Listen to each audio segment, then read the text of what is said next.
నెల్లూరు నగరపాలక సంస్థ కార్యాలయంలో సోమవారం జరిగిన ప్రజా సమస్యల పరిష్కార వేదికలో కమిషనర్ వైభవ్ నందన్ మాట్లాడుతూ నెల్లూరు నగరపాలక సంస్థకు సుమారు 300 కోట్లకు పైగా బకాయిలుగా ఉన్న ఆస్తి పన్ను, తాగునీటి కుళాయి పన్ను, ఖాళీ స్థలం, పలు పన్నులను ప్రజలు సకాలంలో చెల్లించి నగర వ్యాప్తంగా జరుగుతున్న పలు అభివృద్ధులైన సెంట్రల్ లైటింగ్, డ్రైన్స్, రోడ్లు, పెయింటింగ్ తదితర పనుల్లో భాగస్వాములు కావాలని నిర్దేశించిన సమయంలోపు పన్నులను చెల్లించి నగరాభివృద్ధికి సహకరించాలని కమిషనర్ ఈ సందర్భంగా సూచించారు.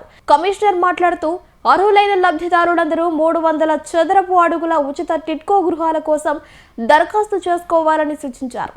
నగరపాలక సంస్థ కార్యాలయం నందు ప్రజా సమస్యల పరిష్కార వేదిక ద్వారా ఇప్పటివరకు 46 మంది వివిధ సమస్యలపైన అర్జీలు సమర్పించి ఉన్నారు.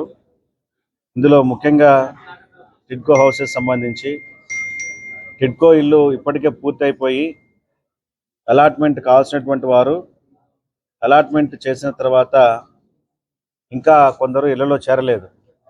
అలా చేరినటువంటి వారు ముఖ్యంగా 300 SFTకి సంబంధించి 508 మంది ఇళ్లను క్యాన్సిల్ చేసి ఎవరికైతే అర్హత ఉందో వారందరికీ వార్డ్ అడ్మిన్ సెక్రటరీలు కావచ్చు, రెవెన్యూ ఇన్స్పెక్టర్స్ కావచ్చు, మీ దగ్గరికి వచ్చినప్పుడు మీరు సహకరించి మీరు కట్టాల్సినటువంటి ఖాళీ స్థలం పన్ను లక్షలాది కోట్ల రూపాయలు లక్షల రూపాయలు విలువ చేసేటువంటి ఖాళీ స్థలాలు నగరంలో ఉన్నాయి.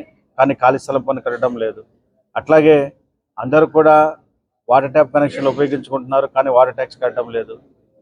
సో అందరూ పన్నులు కట్టినట్లయితే ఈ కార్పొరేషన్కి రావాల్సిన బకాయిలను వచ్చినట్లయితే మన యొక్క అభివృద్ధి కార్యక్రమాలు ఇంకా ముందుకు కొనసాగించుకునేందుకు అవకాశం ఉంటుంది. కాబట్టి ప్రజలందరూ పెద్ద మనసుతో ఈ పన్నులను సకాలంలో చెల్లించి నగరాభివృద్ధికి తోడ్పడాల్సిందిగా మరొకసారి విజ్ఞప్తి చేస్తున్నారు.